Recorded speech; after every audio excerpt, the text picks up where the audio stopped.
you train students and teachers to prepare for a school shooter? Well, often by pretending there actually is one. These drills may help, but the drama can be intense, even if it's all an act. And it's not just the kids who say they're scared. Here's ABC's David Wright. I'm gonna kill everybody! Nobody's getting out of here! It's every parent's worst nightmare, an active shooter on campus, threatening to kill innocent kids. In this case, just a drill, but a terrifyingly realistic drill. And that's now an issue.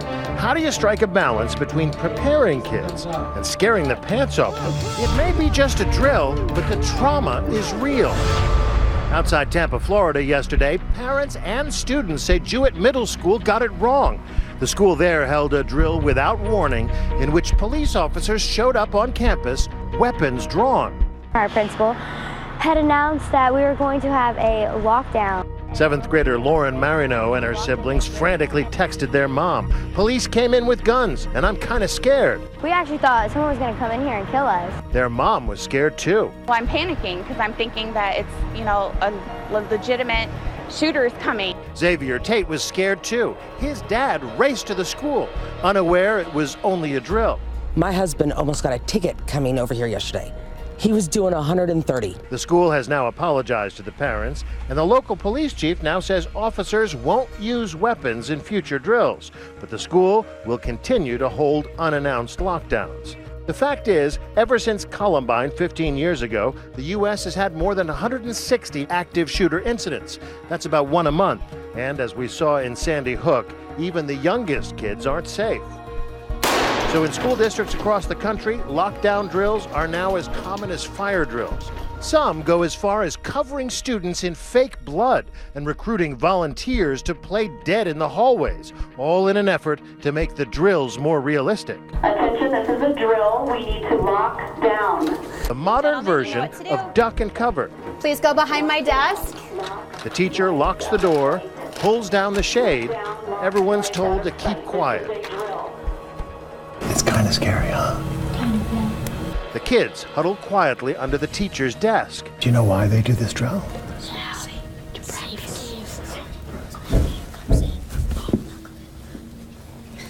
Do you worry that this scares students?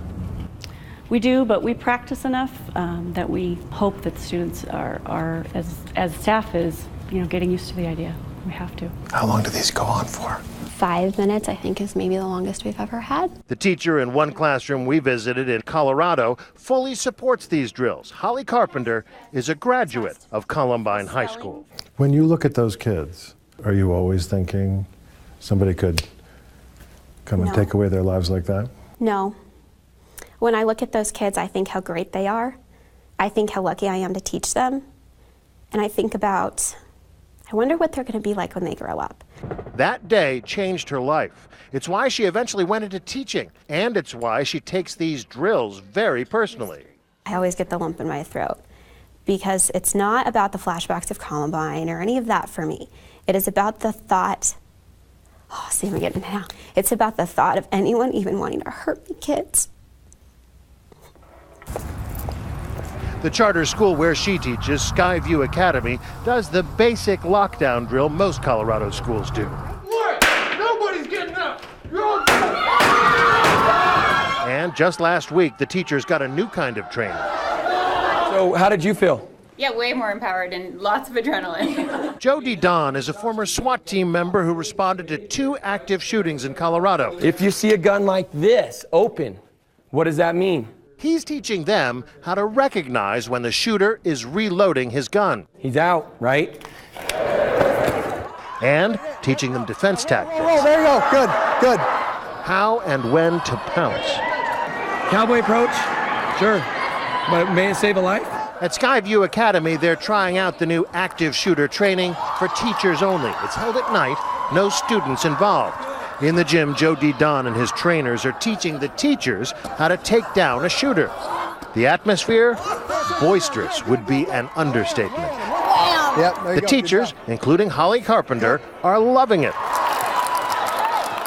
You think in real life you could do it? Or it doesn't matter? But not all teachers support the staging of active shooter drills at schools. Last month, a pre-K teacher from Virginia wrote an op-ed that quickly went viral. She writes, "We are rounding up and silencing a generation of school children and terrifying those who care for them. It's time to stop rehearsing our deaths and start screaming." Of course, the pretend gunman we saw isn't really fighting back.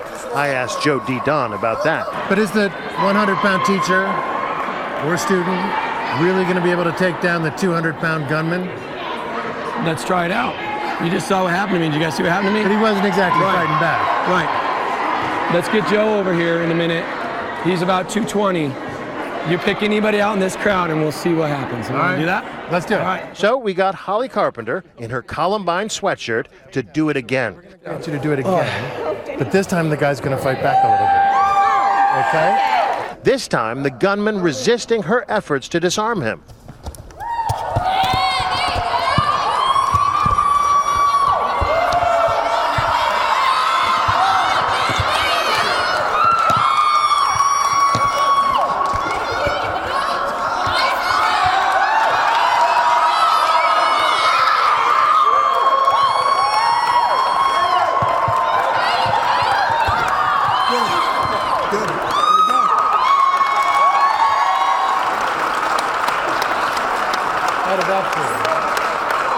Really good.